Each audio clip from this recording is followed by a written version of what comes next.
at the lot. Told him fuck 12, fuck SWAT. Busting all the bells out the box. I just hit a lick with the box. Had to put the stick in the box. Pour up the whole damn seal. I'ma get lazy. I got the mojo deals. We been trapping like the 80s. She said the nigga so. Got the cash out. Told him wipe a nigga no. Say slash slash. I won't never sell my soul. And I can back that. And I really wanna know where you at, where I was at back, where the stash at. Cruise the city in a bulletproof Cadillac. Cause I know these niggas out there where the bag at. Gotta move smarter, gotta move harder. Nigga try to give me 5 mile water. I lay his ass down on my son, on my daughter. I had the Draco with me, Dwayne Carter. Lot of niggas out here playing, ain't ballin'. I done put my whole arm in the rim, Vince Carter. And I know Poppy get a key for the quarter. Shawty barely seen the double C's, I bought her. Got a bitch that's looking like a Leah, she a model. I got the pink slip, my whip is keyless. Compton, I'm about to get the key to the city. Patty, light up the seat. Forgetting out the coupe at the lot. Told him fuck 12, fuck SWAT. Busting all the bells out the box. I just hit a lick with the box. Had to put the stick in the box. Pour up the whole damn seal. I'ma get lazy. I got the mojo deals. We been trapping like the 80s. She said the nigga so. Got the cash out. Told him wipe a nigga no. Say slash slash. I won't never sell my soul. And I can back that.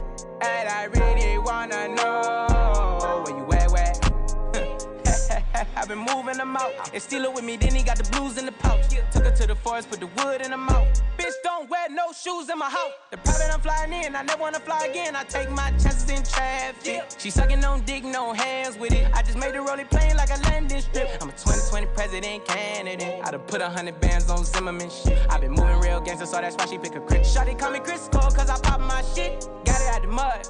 There's nothing you can tell me. Yeah, when I had a job, South Street wealthy.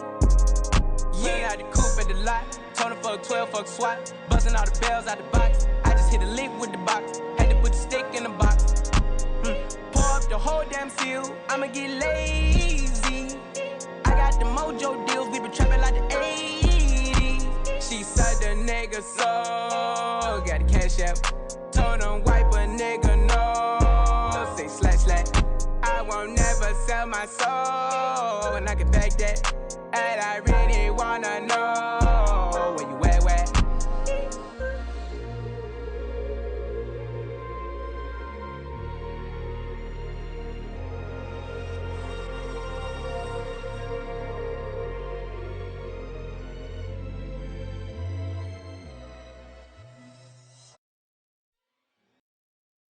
Yo, welcome to Carter's Corner Pocket, where we feel the rocket. Today, I'm talking GameStop. GameStop 2231. Let's listen to this 1 second. Yo, here we go. I think they're going to pull us back down to 2232. I think there's... That's enough, right? Where we at? 2231. You know why? We filled this gap right over here. Let's hit it on the daily. That was like 2 days ago I made that video driving to work. Yo, I hate work. I hate work, but you got to do it, right? Because you got to support people. I create children, I have to support them. Look at this gap right over here. Gap is filled. I mean, I don't know, maybe Monday we're going to just take off. Or is it next week?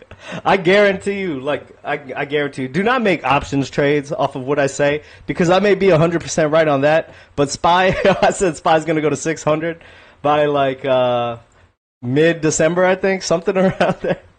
Well, we went the other way to 681.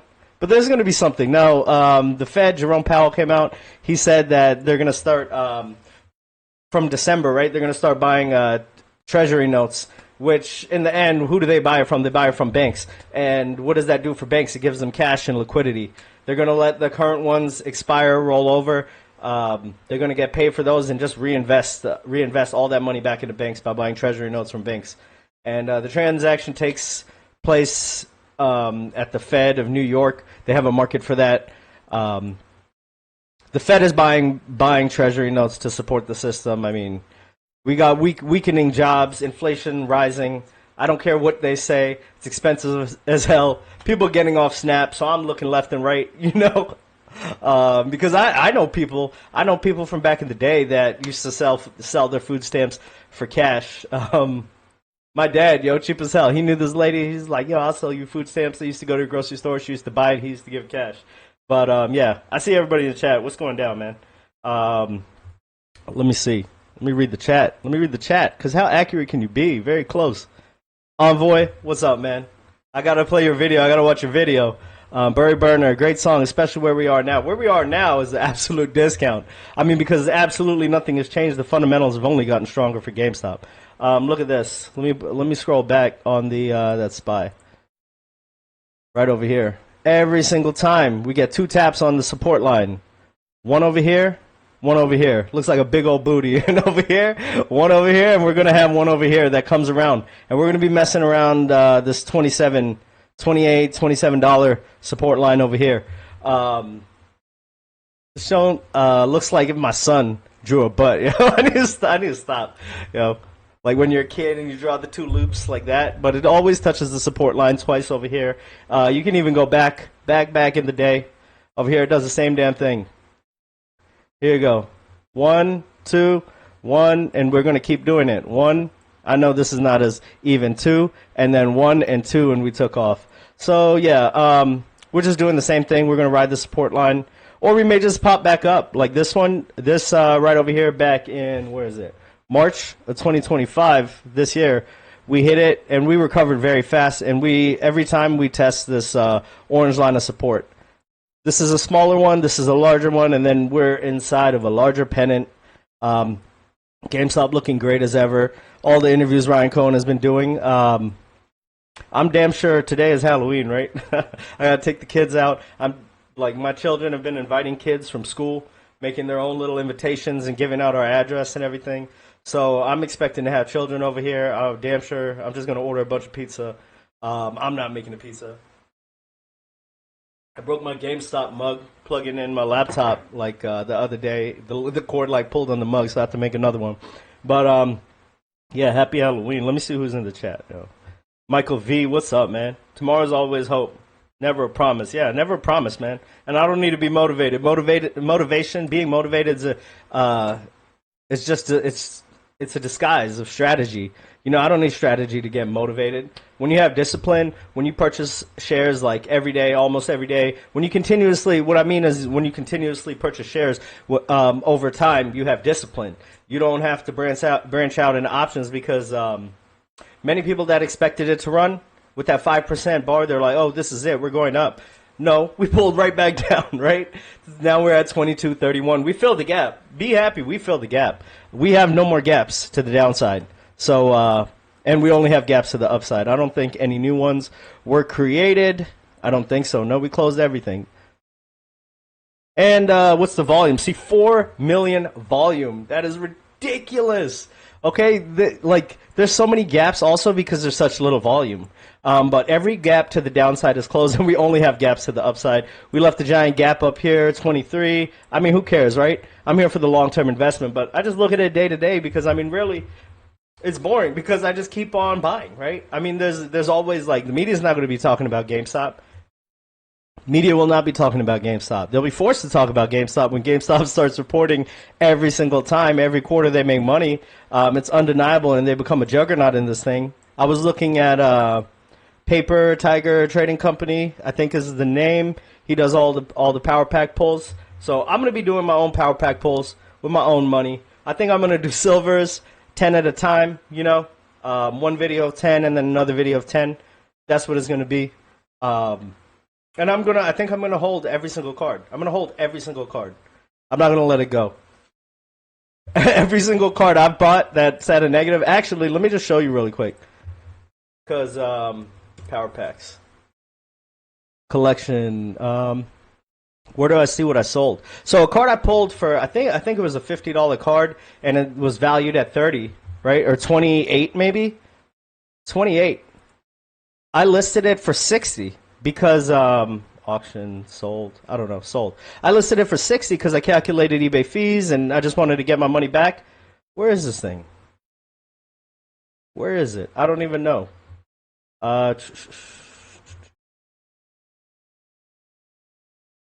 Right on. This one. Here, check it out. I ended up getting my $49 back and some change. Sold for $60. So I don't even know how when I first purchased it. Does it tell you the purchase date? No. But what's the difference, right? I got my money back because the card appreciated. That's what's going to happen to everything. So I'm going to do it. I'm going to do it that way. I was going to do 20 pulls on one video, but I'm going to break it up into 2 videos, 10 at a time. And if I get it, like I said, I'm holding it because they only appreciate in value. I'm going to list it on eBay, some of them if I want to, and factor it in so I get my cash back. So I got my cash back. It works out. This is absolutely not gambling. You get your asset back. I see a lot of comments saying it's gambling. I even said it's gambling to Morantz one time, and he's like, "Bro, it's not gambling." And it's true. You get your asset. You get a value, a percentage back. When you go to the casino and you lose on blackjack, do you get cash back? Hell no. You're out to zero, and you got to walk away. I mean, if you blow it all, there's a lot of degenerates in the GameStop saga. True, and yeah, I don't rely on motivation. That's just strategy, right? That's weakness. It's motivation is an emotion, and emotions are unstable. Discipline is what you really need. You need discipline in your life, and to do it when it doesn't feel good. Right now, it doesn't feel good. For me, I'm good. I'm really good, and I'm really happy, and I knew this was going to happen. That's why I said it in the video. I don't know if we're going to drop lower, but I don't really think we can drop lower. I see people saying 19, and I know why, because it's the bottom of this demand zone right over here. But I think we really strongly support respect. GameStop respects the support line going up. This is the symmetrical pennant I was talking about right over here. And at the end, it's going to have to pick a direction, just like this one had to pick a direction. Let's see. You see right over here? This one had to pick a direction, and the direction was down. Right here, right? Symmetrical triangle, it picked the direction downwards. Okay? So, if it goes down, I mean, what's the problem, right? Because you can only purchase more at a cheaper price. I love it. It's amazing. It's an amazing feeling to get into a stock just like this. Tomorrow's always hope. Let me finish reading it. This is going to take forever. They're going to be calling me. Kids got off early. Shoot, I'm literally working. Amber, what's going down, man? Hope you're doing well. Jay Crispy, beep boop. Yeah, it's beep boop. It's all it's all controlled, 100% controlled. How can I call out a number so quickly and it just come true? You know, Jesse, imagine having Halloween in Hawaii. Swish, what's up, man? That sounds good. I want to go back to Hawaii. That was nice. Michael Burry came with something on X regarding the bubble. True. I mean, I already know it's a bubble, man. The market's overvalued. People are pouring money into hyperscalers right now. It's just endless. It's like gluttony, you know, from the Bible, man. It's just too much for me. They're just dumping in it. They're trying to say that the reason this is different from the dot-com bubble is because there's so much excess cash. And there's so much free cash flow. But free cash flow comes from round tripping also, so we'll see about that. Sergio, what's going down, man? I got a chat going on over here. Old news, but what's your opinion on Roaring Kitty unfollowing Ryan Cohen last X post?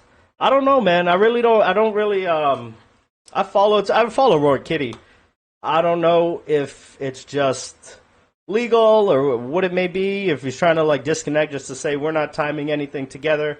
I don't put too much stake into that. I was watching Richard Newton's tweet today, man. He went off the deep end. He went off the deep end, and that's why you need discipline because you do stuff like that. You know, I think I don't really know. I didn't even know he's tweeting. I thought he was gone completely and we're done with it. But he's kind of reckless. He's like unhinged, yo. Richard Newton unhinges his Twitter. Shoot, just like me unhinged. I need to have a decent stream without calling out any crazy stuff, crazy curse words or crazy statements in case people are watching me on a lunch break. Selling them back does help the inventory, just saying.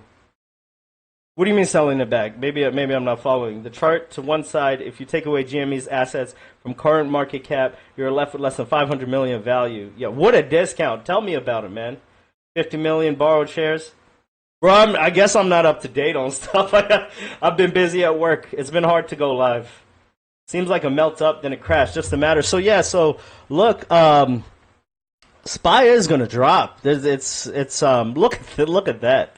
It's still bearish divergence. I said it's going to drop. I thought it'd go to 600. The reason I said 600, I think now that it's gone through, I don't know why it's not pulling up, but you can see the chart going in a straight upward momentum, and then the MACD is in a downwards momentum. So one time it's going to hit, and then it's going to drop. I don't know. I like to look at gaps on the 1 minute chart because when you go into a wider time frame, they can look like it's open, but it's actually been filled on the 1 minute chart. It's been pretty accurate for me, but like just to tell where the stock is going to go. So SPY does have absolute divergence. It went for another round of divergence right over here, and I guess it's going to be a hump and it's going to drop. And it's telling to me that the Fed is now going to. So the Fed, Jerome Powell was like, we're navigating in fog. Have you ever been in fog, man? Fog, you can absolutely see nothing. I've been on a mountain in fog, driving with no railing on it, and potholes all over the road, and like your whole family in the car. That was scary, but fog, you have no data to go off of. You have no granular data to go off of. You see layoffs going left and right. I didn't even bring up layoffs or articles of layoffs. I saw Amazon had layoffs. Many companies are having layoffs. People are not hiring. So what are people doing for money? If businesses are not hiring because they're supplementing jobs with AI, which AI sucks, by the way.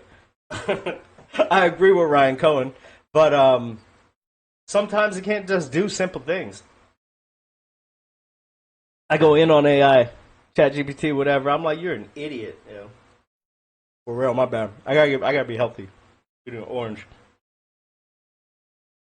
and it's like, true, you're right, but AI sucks, so it's good for like big data when you have large data and trying to kind of get a hint from it of what's going on, but you really have to double check everything. It can navigate you right in the right direction, but you still have to do the work. But in the end, you could have just been looking it up yourself and do the work yourself and strengthen your mind. I think the whole scheme of AI is to make people stupid and dependent on it, because when it came out, it was better, and it's slowly gotten worse over time. And I think they created dependency for people through their daily lives, and it's going to dumb them down and give them the wrong answers and make their life miserable. That's just my sick and twisted plot. But I've got other sick and twisted plots. It's about the U.S. and how we actually didn't win the Revolutionary War, and Britain just let us have it, and they're actually still controlling us. But that's for another day. You know how I track that down? How my crazy ass track that down? Yo, I need to go to sleep. Shoot. I never thought I'd say that out loud on here. No. A lot of mistakes. Good for job security, but once it gets better, good for humanity. It will take a lot of jobs. Exactly.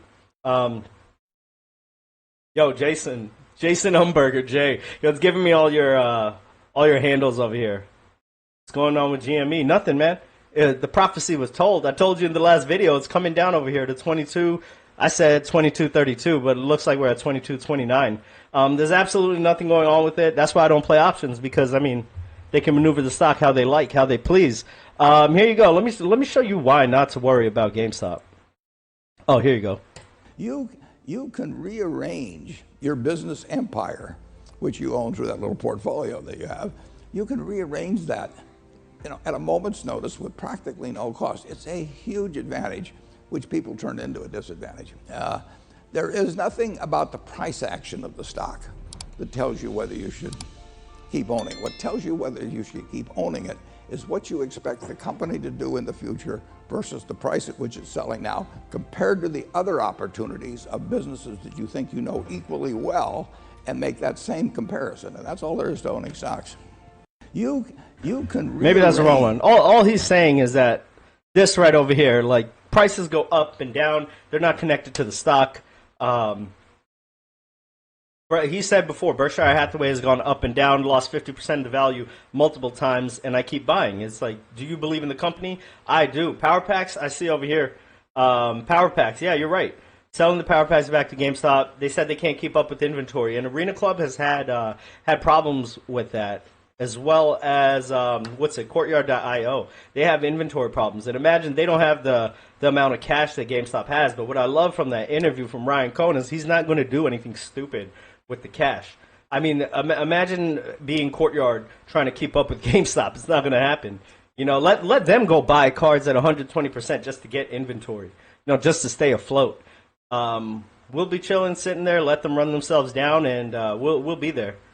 We have PSA. We're the only one connected to eBay's auction to eBay's auction website to auction off on eBay. I think Arena Club? They have their own auction site. Like who wants to do that? Who wants a CGC card? Not me. I gave it to my son. One of my new favorite Pokemon cards though. It's Mimikyu. Sick and twisted story. He made this costume just to feel, because what is it? People would die if they look at him, his real self. But yeah, so here you go. Look at this. This is from Kiplinger. I think it's a while ago. It's talking about companies that are undervalued, massively undervalued. Here you go. Betting on laggards. I want to read this. And this is just what GameStop is. Not exactly. I mean, this talks about, it was that. GameStop was going to fail, and it turned around. Ryan Cohen turned it around. The object is to find companies that are currently faltering but have a high likelihood of doing better. Their brands are so valuable that their owners won't let them languish or die. And their record of profitability proves that they have competitive advantage and can be resuscitated. Buying IBM, I wanted to talk about IBM because if you look at IBM, look at this chart. Back in 1987, so with IBM, their messaging was all messed up. They had like 100 different slogans. They weren't cohesive as a business. They didn't have the same messaging. So people didn't believe in them. They thought they were like junk computers, junk servers, whatever they were producing. So where's 1987? Over here at what?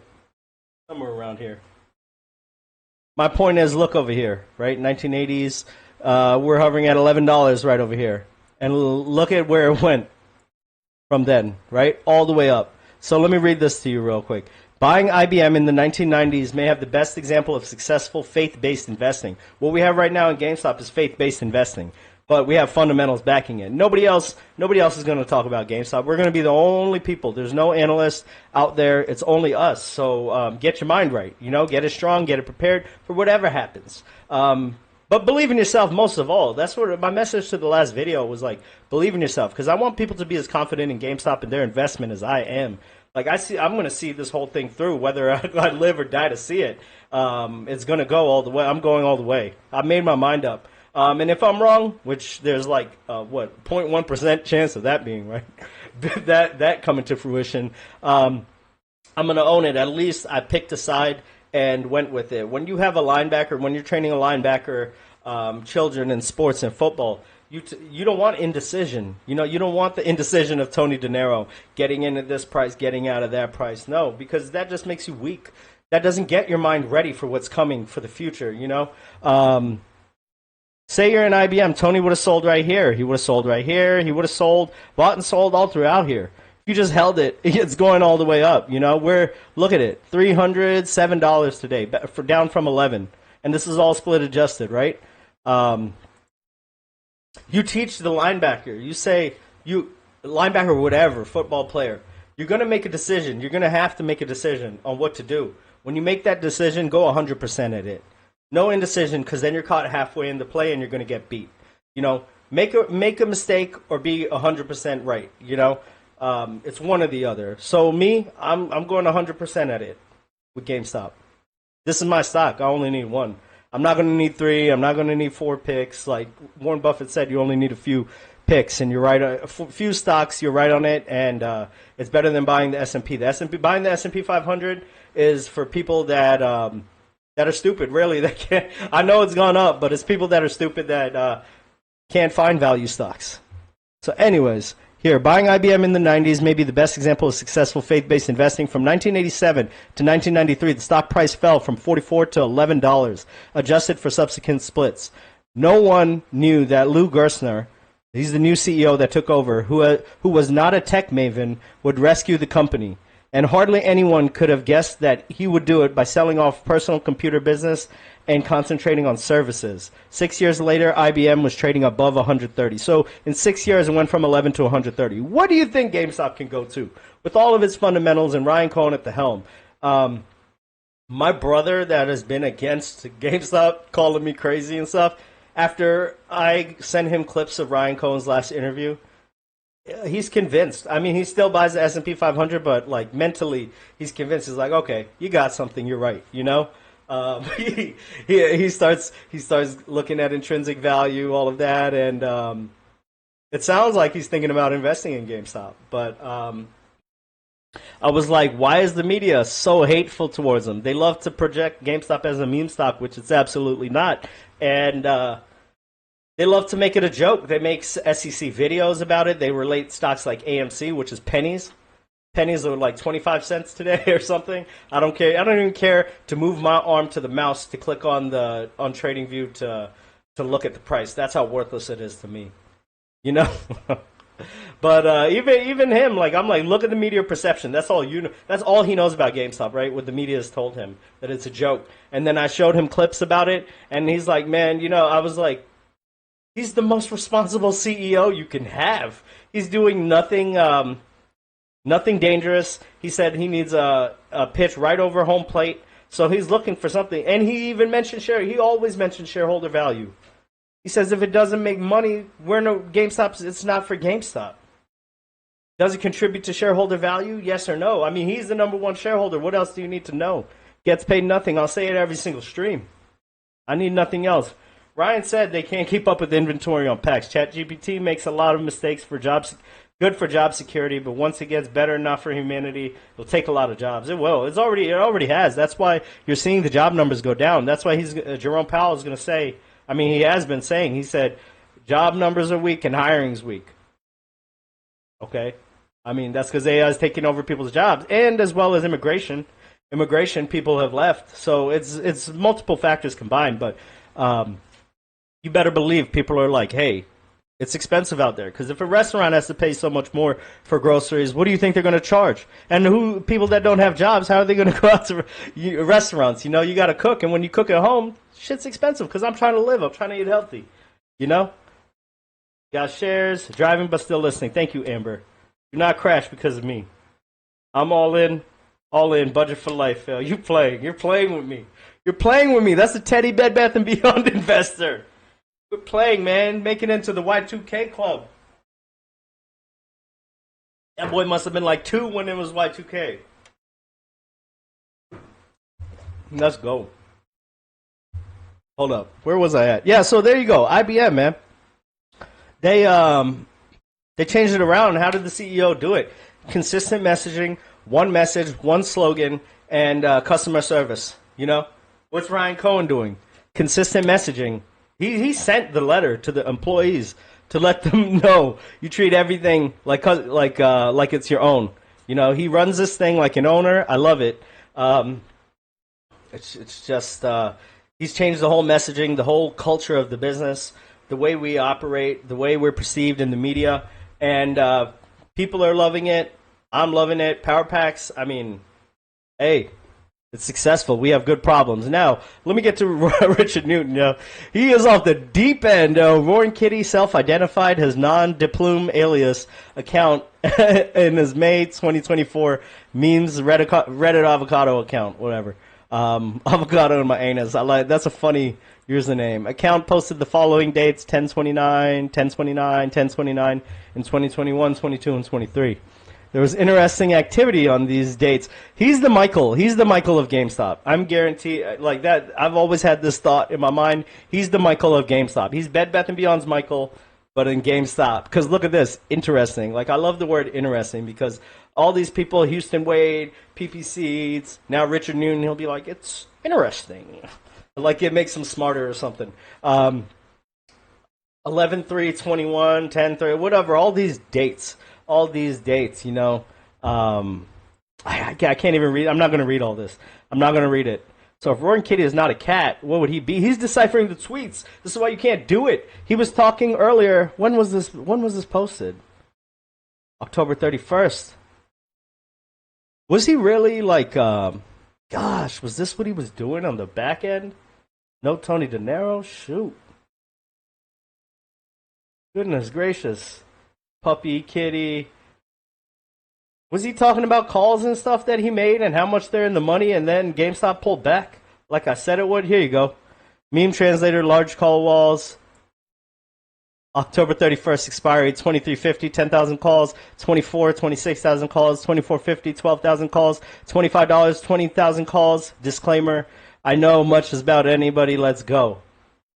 Hey, you know, he has a big following. He has a big following. And now, I just saw this today, and now I understand why Moran said he's the most dangerous. Because if he was doing all of this while all of that was going on, that's crazy. That's crazy. I'm so happy I just buy shares. It makes life so simple. Simplicity is everything. The discipline, you want something quick. You want something quick, go buy calls, you know. You get a quick rush, and then you lose it all, you know, over time. The grind, the discipline to just buy a share, it's difficult, especially in a world where people just post their wins, and it's the same thing extrapolated from sports betting. People just post their wins, you know. People are going to post their wins on calls. Like, this is October 27th. We pulled back so hard from there. Where have we been? October 27th? My boy Ryan. Where have we come from the 27th? I really don't even care about any of this. I just care about the macro of GameStop, the earnings, all of that. That's what I like. I love my mindset on GameStop. I'm very happy about it. October 27th. Where we at? Where we at? 27th.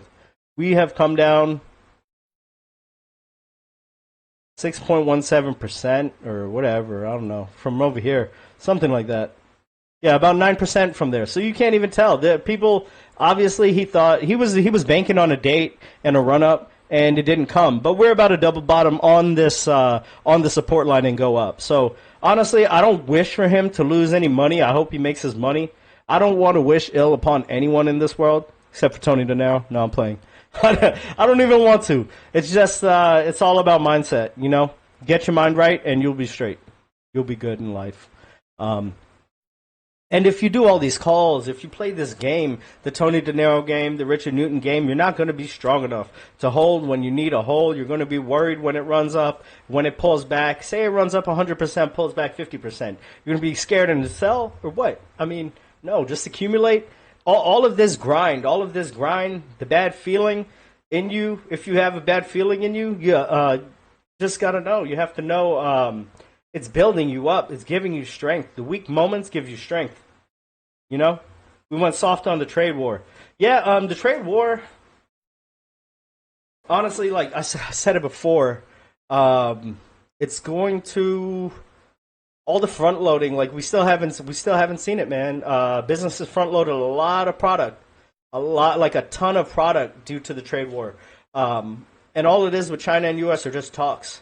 I don't think we went. So I think that's going to be the biggest issue and what's going to make the market drop. It's the front loading, because when the front loading stops, as far as like they run out of inventory, which from what I've been reading, like businesses are getting close to the end of that inventory that they front loaded. They're going to have to go out and purchase more inventory to continue on, and it's going to be at a higher rate. And with all the inflation stuff going on, job losses, which means people's accounts will be drained.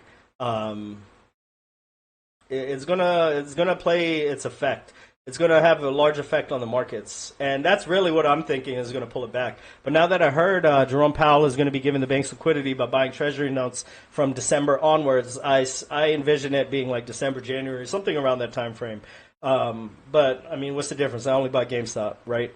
But they're going to be buying at a higher price, which will end up raising the price for consumers, and consumers that are being more stressed out for money, you know. Real, like, you know, the pictures going around, the SNAP benefits and the grocery cart full, and like regular people with regular jobs, their cart's like empty. That's me, man. I've got like prices in my head of what I morally can pay for certain things, and I'm not trying to pay $35 for some ground beef. I'll eat something else, you know. But yeah, so that's what it is, right? But for life, what point is Richard Newton making?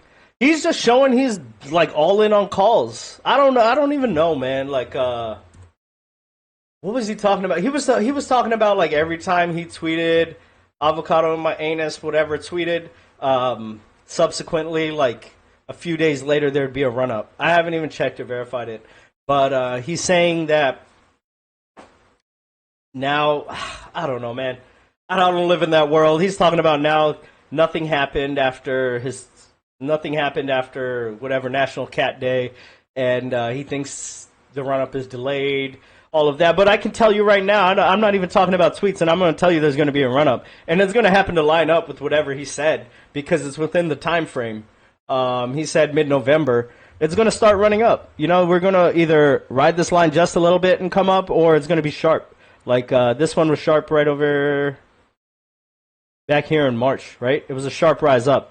But I think we're going along this one right over here. It's going to be sharp upwards momentum, and we're going to combine it with coming along with earnings. We're going to combine it coming along with earnings. So who knows what's going to happen, man? Yeah, he's trying to time it. He's trying to time the stock, and he was massively wrong with that many calls.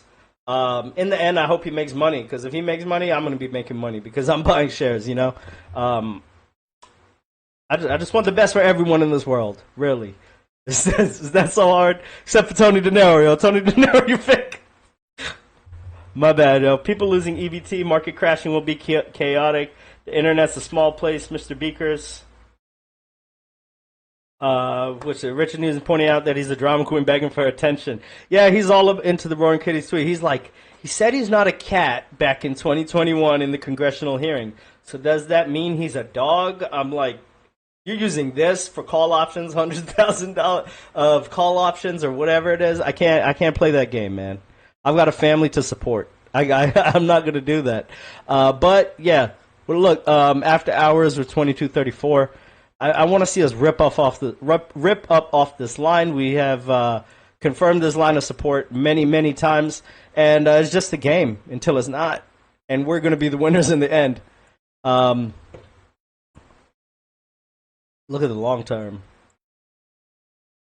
It's beautiful. When does this pennant end? This pennant over here, the falling wedge, the initial one until 2024, made it to the very end down here on this support line. And that's why people think it's going to come down. But back here, GameStop didn't have the same fundamentals, the same type of institutional investing, the same type of people throwing $4.2 billion in cash, 0% at GameStop, throwing it at them. We didn't have all of that. We have a successful business. We have power packs revealed. He's revealed the strategy, the plan, which is pretty much waiting for a market crash. He's mentioned markets not flashing yellow when they go from green to red multiple times, multiple interviews. So read the playbook. That's the playbook. We've got so much cash. What are they going to do? Now let's get to it. Because I can. I'm about to make that shirt with my son, probably this weekend. Hopefully I can do that. The Among Us shirt. Let me see. Where am I at? I've got all these notes, for real. I've got all these notes. This is like from different locations. I take random notes. Jackie, here's your notes. Jackie la dumbass. You're boring as... I don't want to curse. I've been cursing too much. Out of touch, soft-ass little bitch who lives your whole faceless ass life on the chart. This is how I felt when I was watching this stuff, right? With lines focused on I'm focused on the business in real life. Okay, let's get it. Let's see what he felt about Ryan Cohen's interview. What that interview even was. But, okay, and I'm giving you guys my very first thoughts and opinions about it, okay, is that I fucking hated it. I actually hated it. Part of the reason I hate it, and what I got to say about it, and the podcast. Now, listen, I was born in the 90s. I've seen my fair share of sci-fi movies. I don't know. It was something. Okay. So, and then throughout the majority of the second half of the podcast, Ryan Cohen, I already let the dog in, don't worry. In the second half of the podcast, Ryan Cohen was talking about all of that stuff. And then also kind of speaking about sort of, again, some of the things that we spoke about, right? Speaking about the economy and how does, AI and technology, how does this all play a role in GameStop? Bro, I'm not doing this, man. This is pathetic. I'm not going through his shit. Sorry. Excuse my language if you have children around. I'm going to put, I need to make disclaimers in my videos because I don't want anybody that views me just finished my Team 51 stickers project. Send the final product Saturday. Oh, true. Yeah, send me an image. I'll make a shirt that I can wear it on stream. That'd be cool. But yeah, so basically my point is Richard Newton wrote letters to GameStop's board telling them what they needed to do, who they needed to talk to, and how we needed to report back to him. Jackie's telling he's over here telling Ryan Cohen's crazy, all this AI stuff of how he doesn't want to use AI and that's irresponsible. Of course he uses AI to analyze the business, big data, large data sets, To me, that interview humanized him, right? He's talking about AI and what's better for the generation. I care about what's better for the generation, generational stuff. I'm not living my life for myself. I have 3 children, a wife that I love dearly. She's an amazing, amazing wife, man. All the stuff she's been through with me, and I'm just so thankful for her, I love her so much. I'm just here to be here for my children, for their kids coming forward in the future, whenever that happens. They're young right now, but I don't live life for myself, not at all. Like, I enjoy life, but I'm not here. I'm not thinking about myself. I'm not thinking about I'm going to make money on GameStop and go do this. No, this is all generational. That's what life is for, man. We're here. We're gonna die. We're dust in the wind, man. We're like, our lifespan is just a speck of dust in a whole timeline. One dot. So you got to live for another greater purpose. And yeah. So whatever. Beat me on that, man. You think you can demoralize me by bringing it down here? Get out of here, man. Pathetic. I'm so lucky, so blessed to be where I am, with who I am, with as a partner in life. Let's go, Ryan. Let's do it. 7,200 views on this video. Now TBPN had like 200. Can you imagine, man? Crazy. They had Palmer Lucky on. They barely had any views. I can't believe like Ryan Cohen draws that much. As a management is that. What's up, Derek? How's it going? When people don't have their own money on the line, they don't give a shit. Mm-hmm. And they're focused on all kinds of other stuff that ultimately doesn't matter to shareholders. And a lot of it was getting that out of the way so that we could actually focus on the business. And you see it in the results of the business today versus where it was, not just when I joined the board, but you look at the results even prior to that. It's a tough business. Yeah, totally. Well, what do you think the mainstream media gets wrong about the GameStop story today, or has gotten wrong throughout the whole saga?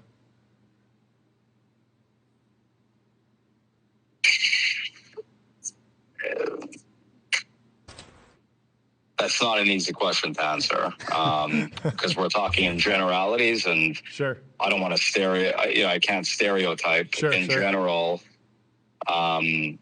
everyone thinks they know. The mainstream media thinks they know. I'm running the business, and they seem to have greater visibility into the business than I do. So everyone has an opinion as opposed to actually just focusing on the results. And in general, the news should just focus on the results instead of comments from the peanut gallery. More with less. Yeah, the peanut gallery, the poor people that got the seats up in the back. That's so funny. From a distance, comments from a distance. He's running the business. He knows the ins and outs of it. He said he's running it like an owner. I'm not going to go through the whole thing. I've watched this interview many, many times, just like I watched the Charles Payne interview and the Andrew Sorkin interview where he gave him no answers, no response. I love it. So yeah, he talked about. I'm gonna skim through it. I'm not gonna go through the whole thing because it's been a while. I'm sure many people have watched it already. He talks about how he reduced corporate from 1,400 down to 400, 1,000 1,000 people down in corporate. I love it. And look at the results they have with the 400 people. Let's see. How to allocate cash 2 to 3 years. He talks about, here you go. This is important. This is a good one, 651. Yeah, man, I've been at work. I've just been busy. So when I listen to stuff, I'm just jotting down notes. So I got papers all over with notes. I wonder if my wife's like trying to read what I'm writing. She's like, this guy's insane. Yep. You take a $0 salary. You have billions of dollars of cash on hand. How do you plan to allocate it over the next 2 to 3 years? I don't want to go too long term. There's we don't have a gun to our head, so it needs to be a situation where the downside is limited and the upside is really high, and that's a different calculus than the world of private equity or venture capital or any money managers where they're incentivized to deploy capital because they get management fees. In this case, a fancy way of saying is it's risk adjusted. And I don't want to lose money, and I want a situation where there's a good chance of making money and a really low chance of losing money. So it needs to be a pitch that is pretty much down the middle. Does that mean you're waiting? You're waiting for a crash?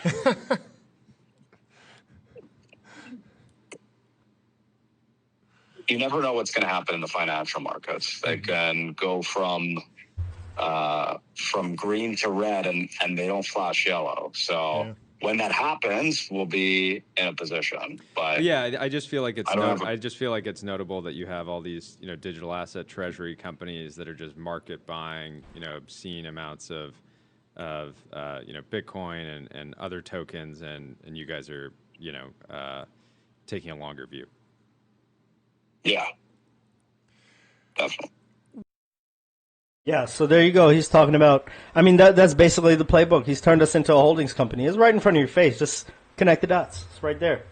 840. I like this, really. I like this next part because he talks about the Chewy playbook, how he came in. He thought he knew everything. Because Chewy was successful, he could use the same game plan. And it didn't work out. What are you excited about in the core business over the next few years between retail, online? You mentioned trading cards. Can you unpack a little bit more about some of the key initiatives, like the customer behaviors that you see as really big opportunities? I tried a lot of different things. Mm-hmm. So I originally went in with the Chewy playbook.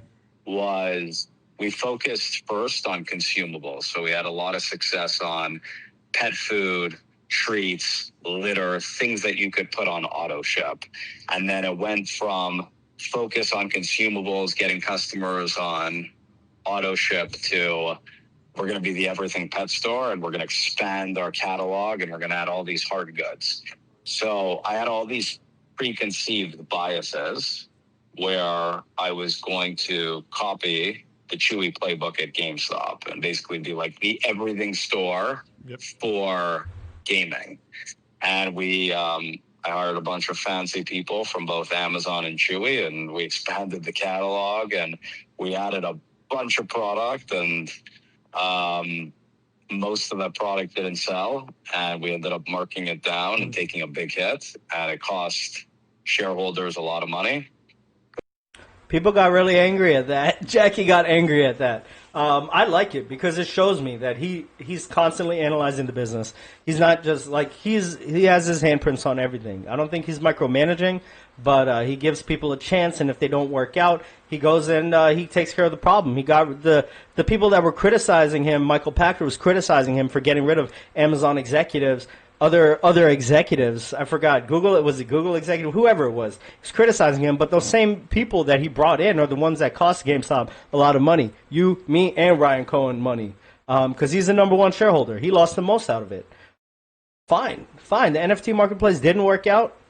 He cut it, right? Did he really cut it? Because, these power packs, the way was it Arena Club or Courtyard.io? The guy said it's NFTs, and the second you choose to sell it, like to have it shipped to you or whatever, the NFT is destroyed and it's shipped to you in a physical form.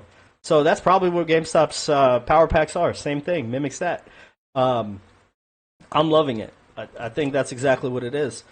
But it shows me like he's okay to make a mistake. I tell my children all the time, mistakes are just tools to learn. You know, it's not the end of the world. You learn from all of your mistakes. You make a mistake, it's an opportunity to grow. So he's done that. That's his mindset, man. I know the mindset. He's like me, guaranteed, real and honest. What more do you want in this world? Exactly. So many fake people out here. So many fake people, fake CEOs, people telling you Nvidia is the greatest company ever, $4.5 trillion valuation. It's only going up. Everyone's dumping money into it. So much fake stuff, man. Can't stand it. Which price point do they bring us below book value? Will they have the guts? I mean, I don't think so, bro. I don't think so. Al Kabong, no. I don't think they will bring it down. I think we've hit the bottom of this already. I think today was that bottom. Right on this line. I don't even think they could break it out down to this demand zone. Let's see. Because back over here on the from 2021 to 2024, it respected this support line on this falling wedge. So we reached the end and it hit down here 995. And now we're on an upward trend, and it's respecting the support line. We'll see next week. I mean, I don't need to be right. I don't have hundreds of thousands in call options like Richard Newton, where I need something to happen. Can you imagine 22.29? That's crazy. It's fine by me. I fully expected it. But I expect us to go up in a violent fashion soon. By like end of December, I definitely see us at 28. That's if it takes the long route. It could be way faster than that. And some people were talking about Ryan Cohen saying decades and century investors. He's not meaning it's gonna go up in decades or centuries. It's gonna take forever. It's gonna go up before that. That's what I feel. I feel like we're gonna go up in a massive way before that. Earnings is gonna deal with it. Why do I think that? The warrants. GameStop gave you like a company authorized warrant pretty much. Leap option, right? $32. I'm going to start looking at my warrants probably 6 months before. Probably around when the annual report comes out. I'm going to start looking at it, paying attention to the price, where we are, price action. I've been seeing the warrant price go up while the stock price goes down. So they're not fully correlated when they should be correlated, but man, who cares? I'm gonna start looking at probably June of next year. I'm gonna see where we're at. If we rise up above it, maybe I'll sell it early.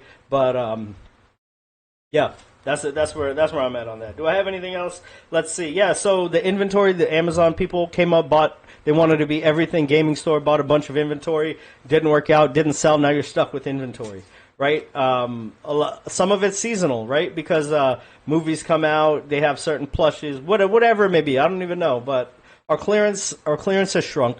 They've gotten rid of it, and now he'd rather buy less inventory with higher margin. He'd rather sell out with the less inventory. It's more guaranteed. The numbers are more guaranteed. It's more projectable.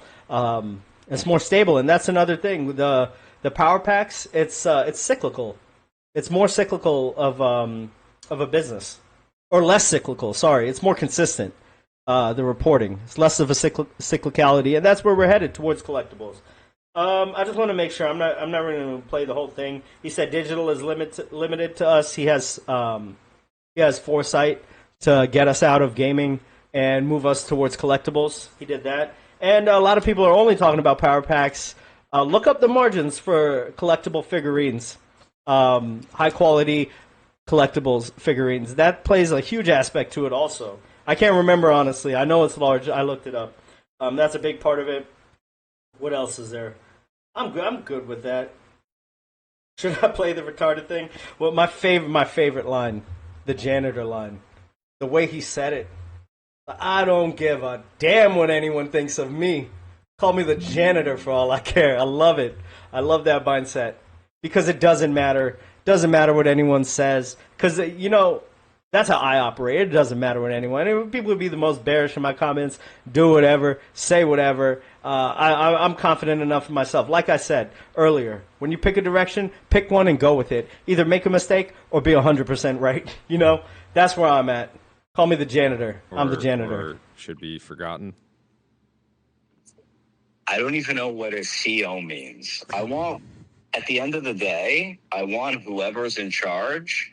If it ends up successful, they end up doing really well. And if it ends up not being successful, they lose a lot of money. And call me the janitor for all I care. At the end of the day, their incentives should be aligned with common shareholders. So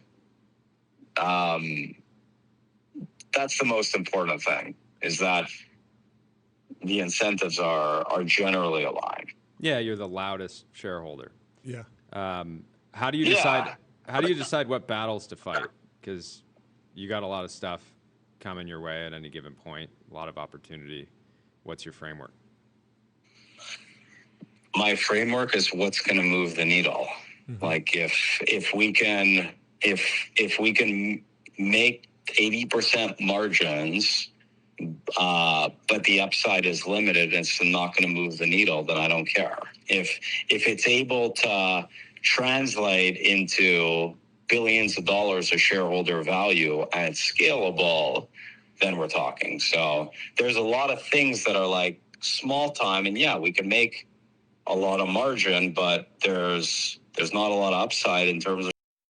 That's it, limited upside. Thank you, Ryan Cohen, man. You helped me with my own business. When I'm looking at business ideas, really, like what I'm doing right now for my own personal thing, like I've got my job. That's going to be there for a while I build my business slowly. But I look at scalability. I look at the gross margin. Really what attracted me is like, damn, this sells for that much, and I can do it, and I can make it? Shit. So I've been looking at all types of things, product sourcing, looking at gross margin. But the number one thing I looked at, first I looked at the margin of it. Then I'm like, okay, is it scalable? Yes, it's scalable. We're good to go. Let's run with it, So that's it, man. Same principles. It's like a recipe. It's like an equation, like a math equation. You plug and play numbers. It always works out. Is there demand? Yes. Is it scalable? Yes. Are the margins there? Yes. Are the supply chain issues? No? Okay, cool. And I just described my business and Power Packs, okay? Because there's definitely demand. We have inventory we're looking for. High margin, okay? We make about 40%, right, margins. On certain cards, it varies, but I mean, there's margins there. Even if it's a fine, thin margin on some cards, it doesn't matter. It's still like which physical person is doing this? Who has to pick up the card, remove it, and do all of that? Nobody. If people are buying and selling it back, which I see many people do, but yeah. So it's all there. We've got we need inventory. It's scalable. Because we're going to become a dominant player in it. This is just beta. This is just the beta. I can't wait to see how it affects the balance sheet. Yeah, for earnings, it's hard to project because how much money are we making off of Power Packs? Only Ryan Cohen knows, right? And the insiders at GameStop. So that looks good. I'm good with this right now. I love that janitor line. It's my favorite. That's my saying now. Call me the janitor. I'll do every job. Whenever I train my children, talk to them about jobs and business and all of that, I'm like, you have to know how to do every single job in your company, in your business. Like, I'm prepping them. My son is funny, right? Like, my son, he's ready to be a business owner right now. He made his game plan. I don't know if I've mentioned on the stream, but when I have like a big whiteboard out there, and I have my business principles. Like, customer service is elite. It has to be elite. You have to think about what sets you apart. What sets you apart from the competition, which GameStop is going to be inventory over time because other companies can't keep up. It's the massive, it's the connection to eBay, the connection to PSA, the number one grading company. It's all top flight security guard of the world. So that's what sets GameStop apart. We have PSA submissions. We have physical stores. It's brand recognition. We don't have to put GameStop into people's minds. People already know about GameStop. And when people tell you, when they're like GameStop, who shops there? Like, I don't care if you don't shop there. There's many other people that do. Different strokes for different folks, you know.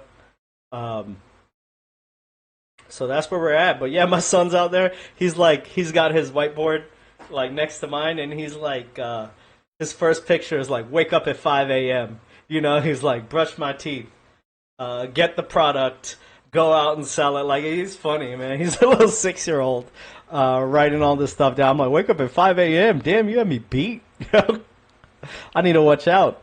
And then we have people like Tony De Niro over here. Guys, I gotta go soon because it's Halloween. I gotta order pizza because I don't want to cook it. Whole rack of kids are gonna be coming over. It's getting dark slowly over here. I'm not looking forward to daylight savings time because our kids, the baby's gonna be waking up at like 6 a.m. now. So yeah. What am I doing over here? Do I want to play this? Yeah. Loss trailing 12 months, negative 27.3. The difference between negative 27 and negative 32 is if you're counting the depreciation or not. They had a super secret strategy, 3.5 years ago, hired a bunch of people, failed to execute on the strategy and fired a bunch of people. So you talk about the management team being silent. There is no team. There's the coach and there's no players. So no C-level executives there except Ryan Cohen, and he lives in Florida. I can see them slowly unwinding the business. They announced in their most recent 10Q they're going to accelerate the pace of store closures. So what you're going to see is a shrinking asset. The operations are going to continue to throw off losses. All their income right now is interest income.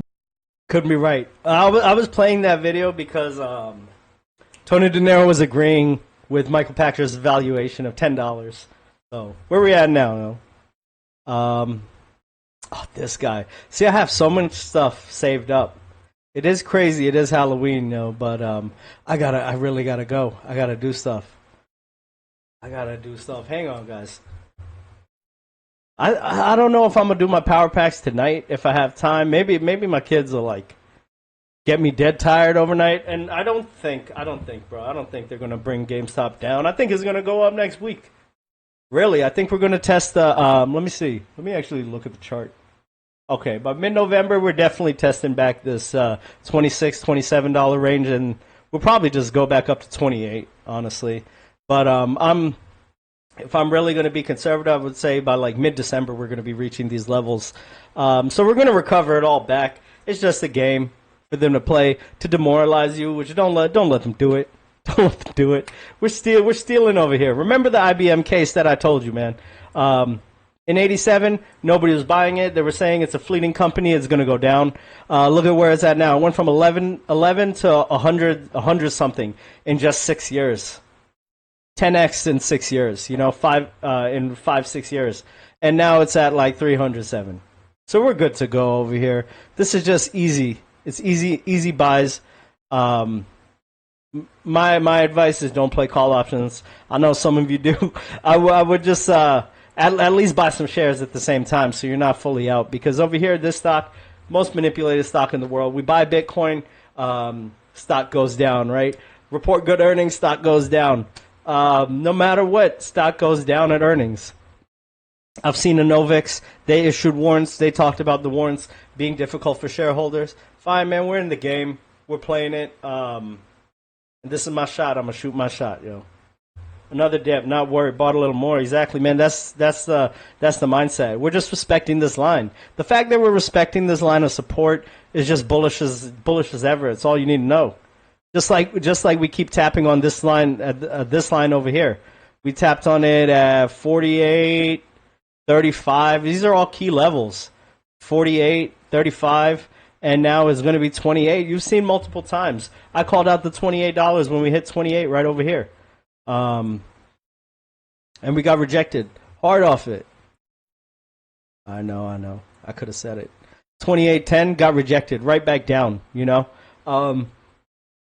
So yeah, over here's another symmetrical triangle that we saw. Let me go to the 5-minute. I don't even know why I'm dealing on the 5-minute chart. Another symmetrical triangle which we broke down out of. And yeah, we got earnings coming up. consistent, good reporting. This fool over here, bearish as ever on GameStop. Houston Wade, the Jackie mindset. This is funny. Look at his Halloween costume.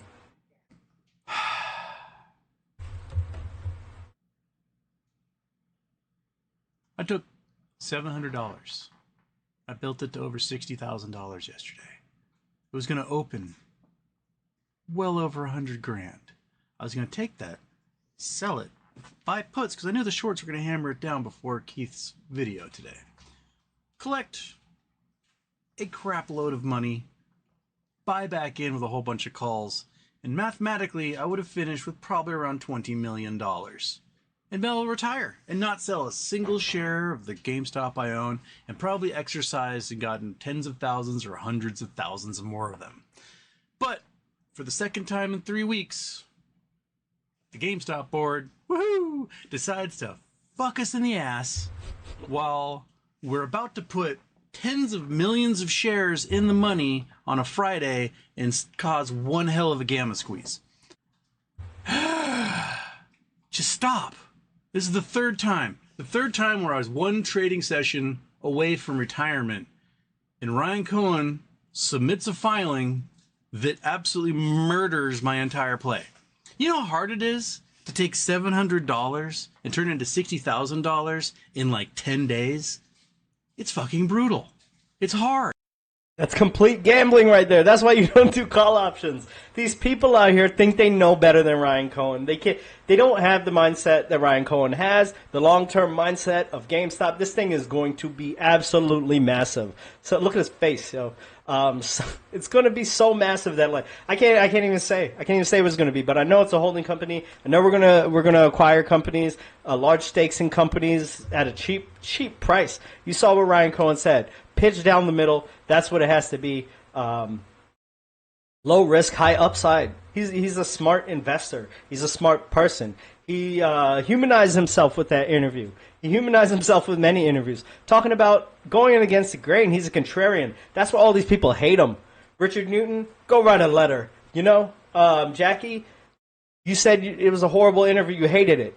Houston Wade, you think you know better than Ryan Cohen. You want to let the run up. And then what? You're going to get out of GameStop for good?